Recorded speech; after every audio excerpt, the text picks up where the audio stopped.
Hello everybody and welcome to another exciting movie review from us here at Manly Battleships. I'm Mr. Panda. And I'm Roxstar. And today we're going to be reviewing 50 Shades Freed. Why, you might ask? Because I needed a reason to drink wine. You might ask why. And I too ask why. And But that's not- ask why. But that's not important. We'll be reviewing 50 Shades Freed, the third installment in the exciting franchise of 50 Shades of Grey. Exciting for whom? For other people in the theater.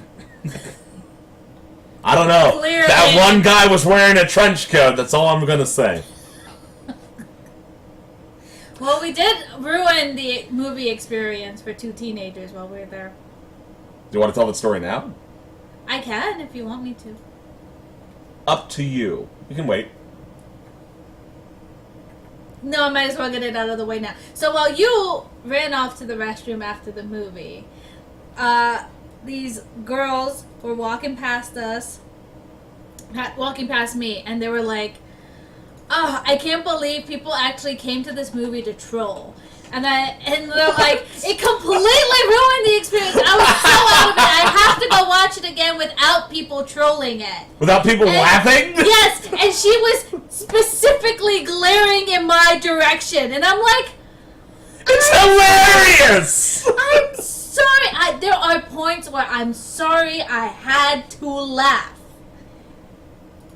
Man, maybe we should have held off so that we could actually roll into that.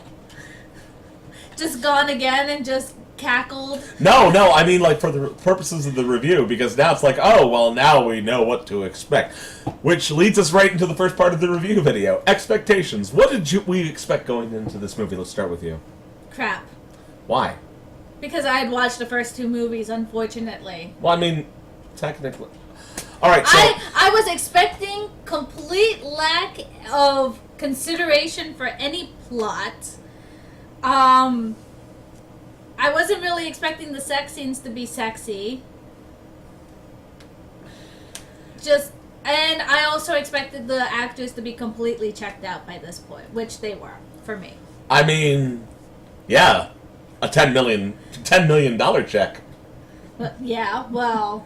They were checked out alright. Oh, yeah! So for me, it was interesting because I actually did not... At the time when I went to see 50 Shades Freed, I had not actually seen the entirety of either the first two movies, which might sound a little weird until you find out from my end that I actually have only ever, out of the John Wick movies, I've only ever seen John Wick 2, and I've only ever seen the Maze Runner, out of the Maze Runner series, I've only seen the desert one, the second movie. I had this bad habit of hopping into franchises right in the middle. But with 50 Shades, it was fine. At least it made sense, because I've read the first two books. I never got around to the third book. But I've read the first two books. So I knew enough about the franchise that going into the third book, it didn't matter. As far as my personal expectations going into the movie, I was expecting, based on everything else that I had heard, that it was going to be a laugh fest. Which for me, at points, it definitely was. There was one point in particular. I'll get to that. Well, we'll get to the spoiler parts. Now, I'm going to throw this out here right at the beginning. I don't have as much of a problem with the 50 Shades franchise as many other people. I actually found a certain amount of merit in the first book, for reasons that I don't need to explain here, but you can hear all about if you ever come to one of our particular types of panels with the 18+ warnings on them. I have some really interesting reasons for enjoying the first book. The second book was kind of and that's the in the second book is the reason I never got to the third book. So going into this, I was just like, well, it met my expectations. Well, I mean, considering that I thought the movie was crap, it certainly met mine, too, but... Listen, we're going to give credit where credit is due. This Where's is that? I'll tell you exactly where. 50 Shades automatically, I'm going to tell you right now, it automatically got bumped up a letter grade for me in a final rating. And the reason is, to date, it is the only major movie franchise adapted from books in particular. It's the only major movie franchise since 2010 that has not split its final installment into 2 movies. It doesn't win any merit on that. It deserves credit for that. Because can you imagine 50 Shades Freed split into 2 movies? Well, no, I couldn't, because there's not that much plot to 50 Shades Freed, the book. And I've there we go. And everything that was good about the book, they took out of the movie. So what was left was crap. Okay? What was left was crap. Listen, Rockstar. In a world where we've hit the apex of splitting material into multiple movies, we have The Hobbit, which is about a sixth, maybe even less, a sixth of the length of Lord of the Rings. But I split into that. 3 movies. Splitting it into 2 was a questionable decision, let alone 3. Anyway, that's a completely different don't story. go down that tangent. Completely different story. My point being that at least 50 Shades of Grey, but especially taking into account the fact that they didn't try to manipulate the story further, knew exactly who it was making those movies for. And they didn't even do the Breaking Dawn mistake, where they split into 2 movies. Oh. Jesus. I mean, come on. Guys, at least the 50 Shades producers know their audience and knows how much they'll tolerate. Well, no, and the other problem was, for not as much plot that there is in the book and or movie, the movie still felt rushed for me. It just felt like they tried to cram all the epilogue in one movie. It felt horrible. Did you read the 3rd book before we saw the movie? No, I read the 3rd book after we watched the 3rd movie. So I guess in this comparison, what you're really going to hear is a little bit of reference to the book, at minimum. I mean, I didn't read the 3rd book, still. But, well, you know I'm already on Grey. We'll get to that. Rockstar might do an entire review series on the books. We'll see how that works out. I may if there's support for it, I will. I promise. So having established our expectations, I guess if we're going to go in the vein of the previous review that we've done, I guess we'll talk briefly about... I mean... Favorite character? We don't even really need to warn you about spoilers at this point, because I personally find it highly unlikely that anyone watching this video will be going to see it on anything that I say as a recommendation. Or not that I would never recommend this movie. Are you kidding? This sounds, honestly, if you go to your local store and buy, say, a Mike's Harder lemonade, you sit in the parking lot 5 minutes before the show, and you chug it, then go in to watch the movie, I think you would have an excellent Friday night experience. That sounds like a recommendation that I should have saved for the end. The point being, we don't need spoiler warnings anymore. We're just going to jump right into it. Yeah. If you don't want spoilers for some reason on 50 Shades Freed, turn off the video. Go away. Go watch the first 2 and the movie, and then come back. Alright, so let's talk about this movie. Let's start with some of the characters. Were any of the characters redeemable, worthwhile, exciting, interesting in some way? See, having read the book, Christian is not half as bad as he's portrayed in the movies. They make him purposely, I swear, they went out of their way to make him look like an asshole. And I've seen other people's comments about Christian book and movie version, and they think he's an asshole regardless, and I don't think so. Yeah, I mean... I just don't get where that comment comes from, and this is also after reading, I have it here, Grey, which is her new series, which is basically just 50 Shades of Grey, told again through Christian's eyes. He's not that bad of a person. I would say that I'm interested to see where they would go with it, but I liked 50 Shades of Grey for such different reasons from the average person who enjoyed that series that I doubt it. No, every sex scene is a chore to get through when you come to finally reading Grey for me. Just the lack of inspiration in the sex scenes is just so... What? I'm Well, sorry. don't you know? it Don't you know, Rockstar? The sexual experience of the male body is so blunt and uninspired. That's what she does. It's like, my cock twitches. My body We can't say hardens. that! We can't say that! I already have. My body hardens. And then I reach my climax. Okay. No guy thinks like that. None. You can tell it's written by a woman. Unfortunately, I don't understand why she didn't get her husband to help. You know, that's actually interesting that you mentioned it that way, because now that I'm thinking back to it, I used to make a game out of certain areas of the internet, reading certain types of fan fiction, trying to figure out if the author was a male or female based on how they wrote. And the way you phrased that, yeah, that would have been my first clue. Oh, you don't understand this at all, do you?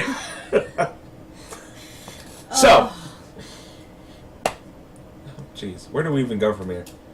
We were talking about redeemable characters. I guess that's how we got on Christian. I mean, I didn't really want to do that many comparisons to the book, because that's kind of I've always viewed that as a dangerous slope when talking about movie reviews, because I personally think that I come from a perspective that's a lot more forgiving in adaptations, but just having finally sat down and seen the other two movies in the wake of seeing 50 Shades Freed, yeah, they managed to obscure everything that was potentially interesting about the characters and just make them shallow jerk-offs.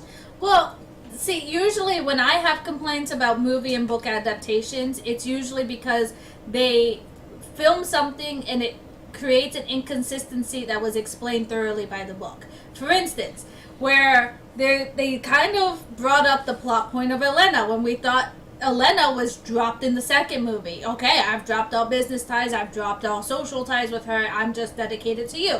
She comes up again in the third movie after Christian finds out that Anna's pregnant. He gets upset, he goes to see her, Anna's gets pregnant, drunk, guys. and then comes back home. And, you know, she finds out that he went out with Elena, and it becomes this huge big issue that never really gets resolved except for like maybe a sorry after she gets to the hospital. In the book, he literally goes through the entire night that night. He explains step by step what he did. He was actually going to go see his psychiatrist, not Elena. He just happened to run into her, happened to start getting drunk on wine. She came on to him and she said, "I'm done with you forever. I did not want you to come on to me." And she walks out of the bar. Well, at least that's a finality. Instead in the movie, it's just like, "I'm sorry for being an asshole."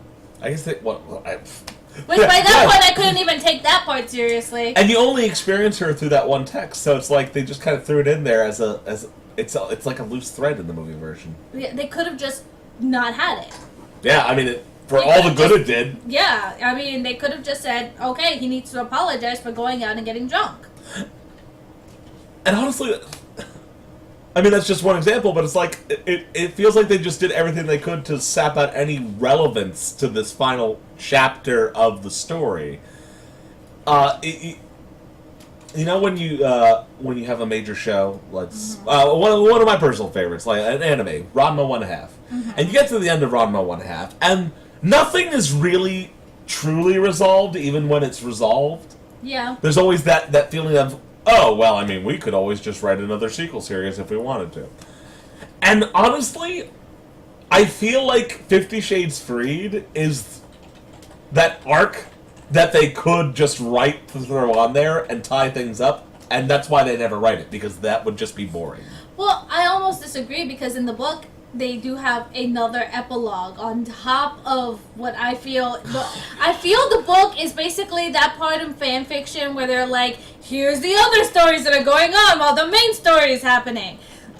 It's just a collection of that work. And then at the end, they have another epilogue where you see her with the kid, which happens to be a boy, and she's pregnant again. And, like, they kind of wrap it up at the end there, and they don't continue after that. So is there something after that in the book? Yeah, there's something completely after that. Right! See them in the future when they have a little boy and she's pregnant with a female. Again. Like, she's pregnant again with a baby girl.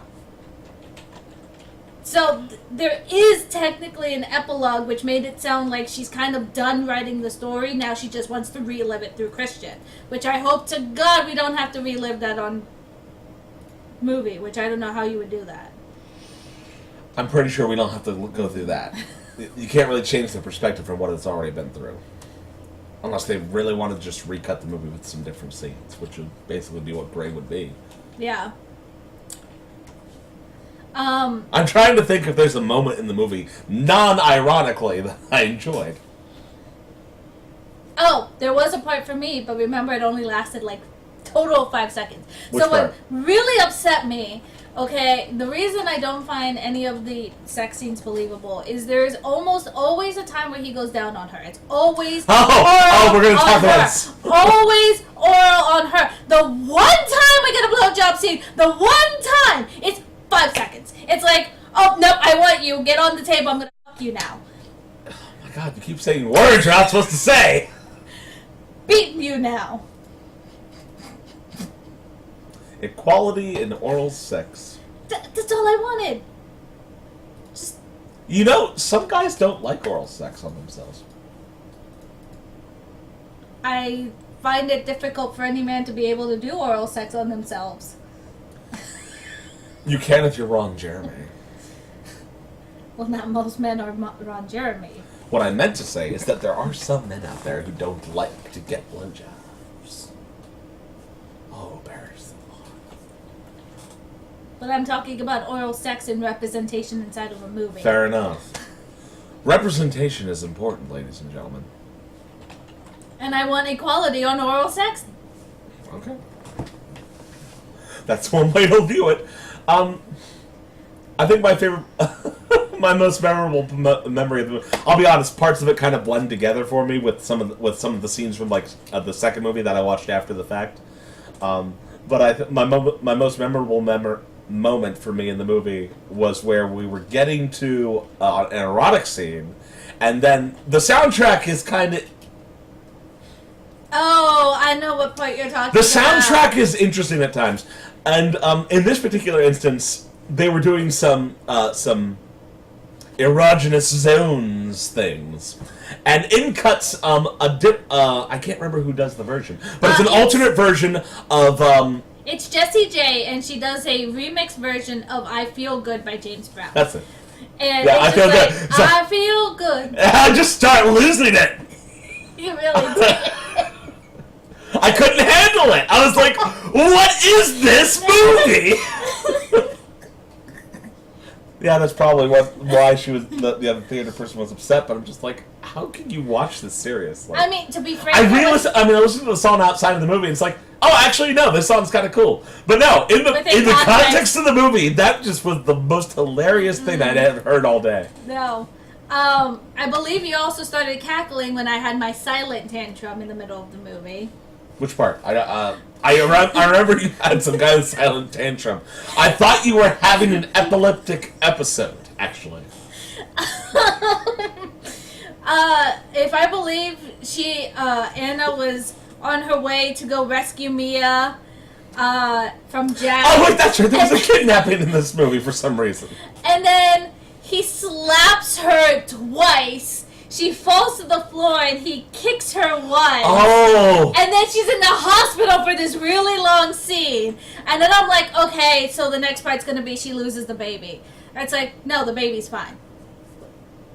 She got slapped twice. And she got hit in the stomach. You were leading up. Why is she in the hospital? Now, in the book, it makes sense. She's hit her head hard on the concrete, but they don't really make that very clear. Okay, well, I mean, throw that in there. That's important. Why they didn't show that part, I don't understand. Yeah. It just looks like she was slapped That's twice, fell. Severe concussion, I could believe that. She actually fractures her skull in the book. Well, that would be fine if they did anything at all to suggest that occurred. And I I lose it. I was done. I was like, what was the point of this? Because at this point, I hadn't read the book, so I had no idea what was, like, I guess you were supposed to watch it in context of the book, which I always find stupid. You know, you're making this adaptation for people of the general public who maybe have not read your book. Ice cream. Anyways, long story short, I had a tantrum. He started cackling. I really wanted the ice cream after halfway through the movie. Get some Ben and Jerry's. That is how you get a yeast infection. Do you want a yeast infection? Oh my word. Jesus, you're such a nitpick on that. I mean, for heaven's sakes, it was on her leg. Not in the book. Oh. Not in the book. It was not just on her leg. That's how you get yeast infections, ladies. Don't. Seriously. Wow. Like that one Japanese commercial. Wow. This is my face. I mean, that's the only thing I can really recall, other than just the whole movie just felt rushed. Like, it just didn't feel like it was about anything. No, it really didn't. It just, like, plot points are flying past your head, like. Yeah, okay, I get it. It's the final arc in this drama focuses on them tying up their relationship, and this one guy who still wants to mess stuff up for her. Oh, I love that. that. And apparently he knows Christian from back in the day. I don't know. I love how he had an explosive attached to that his servers, and it only caused the fire. Yeah. It didn't actually explode because, God forbid, they didn't have the budget to make it explode. And I love how this guy, who is just a publishing editor, supposedly one of the reasons he has it out for Christian is he wasn't born with a silver spoon in his mouth and had to work for everything he had. Has all these gadgets and just can break in wherever he wants, and how? I have no idea. Well, I mean, just because the plot asked for it. The first question I asked was, okay, he can change into the clothes and get in the server room. How did no one check the guest sign-in log that he literally signed and got a badge for? Yeah, it has to be Anna. That's why, because the plot required Anna to identify him, not his people. Anna. Well, I mean, you also had a problem with her pregnancy in general because she was on the shot, apparently. Well, in the movie, you could probably pass it off as it was enough time for her to get, pregnant. But in the book, like, time actually, you can actually count back time, and the depot shot, educational time here, does not leave your body for about 3 months. Then you can have normal menstruation. And even then, you could still have the depot shot effects in your body for up to a year. So gynecologists kind of recommend you wait that year, But you can start menstruating in 3 months. And it was way before the 3 months that she got pregnant. Anastasia has a very resilient uterus. Apparently. And then the doctor just said, probably the shot ran out early. That rarely happens. That's very rare for that to happen. So, well, that's the great thing about fiction, is the extraordinary. And the reason I was upset about that was if Christian wanted a reliable form of contraceptive that she didn't have to freaking make sure she was on time for, IUD, people, they exist. IUD, patches, there are other things. And they're covered by many insurance plans. Not that he has to worry about it, because he's a billionaire! So, He has a private doctor on call to just show up at his house and inject random women with drugs so that he can just have his way. Randomly spray semen everywhere. So, I mean, why can't he afford? But, I mean, it probably would have been cheap. You know how expensive babies are? It would have been cheaper for him to hire a handmaiden to just follow her around and slap her every time she missed a shot or a pill. Bella, it's time to take your shot! Anna, it's time to take your shot! Anastasia. Anastasia. She needed to get pregnant because that just was important to the plot. Well, yeah. A lot of There things wouldn't have been a conveniently happen. story otherwise. A lot of things happen conveniently because of the plot. I think I'm just going to go ahead and put this out on a limb. The dad. Christian Grey's adoptive father is my favorite character. He has like 4 lines in the whole series. He is the least irritating character. Might be less. Fewer. I think I can only recall him speaking twice. There's that one dinner that they have early on, and he doesn't even get to talk. They're just like, oh, how lovely. Oh, what a fancy dinner party we're having. Excuse me, I'm going to go over in the hallway now. And the dad's just like, oh. Wine. What else can we really say about this movie at this point? Not much. Final rating, A to D. We didn't even do a rating for Black Panther. No, we didn't need to do a rating for Black Panther because we enjoyed the Black Panther movie. A through D. I already gave you the recommendation of why you might want to see. Well, maybe we can do it that way. Why you might want to see the movie. Go. If you were drunk with friends and you want to ruin it for other people, please go to the theater. And why should you not watch it? If you want to conserve brain cells. And for me, I guess if you're a completionist. Or you chug a Mike's Hard Lemonade or Four Loko right before going into the theater. By the time the previews are over, you'll be well set. Well, oh my god, the previews for that movie. Oh my god! The previews might have been the best part. You know what? No, I changed my mind. If it is $5 movie night, like it's $5 to go to see any movie, no, not only should you go chug that Four Loko, while you're waiting for the alcohol to kick in, you should take advantage of the fact that this has some of the most meta trailer placement of all time. It was definitely part of one of the best parts of the experience of being there. Other than this after the fact, finding out that someone was offended by my laughter. I found that so funny. I was like, I really feel like I should go back in there and make sure I ruined the second showing for it too. I don't even remember what the movie was called, but in addition to all the other things they showed, which were like very focused on I'll call it the post-parenting drama. Like, yeah, older, like people who are like, oh, well, my kids are leaving the nest and I got to figure out what to do with my life. Yeah, in the middle of it, there's this movie where part of the plot is they're reading 50 Shades of Grey and getting hot and bothered and excited about life again. And they're like, cool. oh, women can have sex too. And it's like, no one said you couldn't, but okay, we're making this movie though. So product placement, ladies and gentlemen. We got to keep selling them books. Make E.L. James richer than any other author. Oh, God. Man, wouldn't it be embarrassing if she ended up being richer than J.K. Rowling just because everyone really wanted to buy mommy porn? Oh. I have nothing else to say about this movie. I have nothing else to put on. No. This is thankfully, I hope, going to be shorter than the Black Panther review. So, ladies and gentlemen, in summation, if you're going to go see 50 Shades Freed, Be drunk. Drink in the parking lot.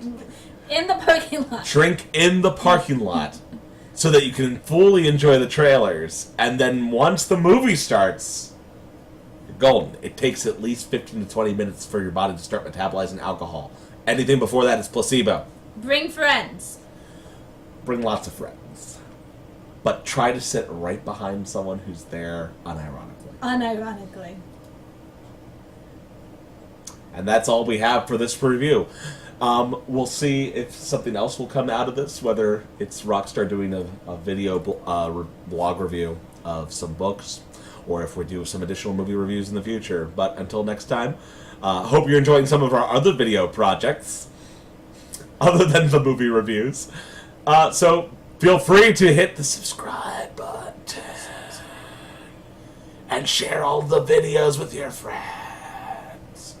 The friends you don't have, which is why you're going to go see 50 Shades Freed alone and unironically. Because we're all lame. All right. Thank you and have a good night. Bye. Bye.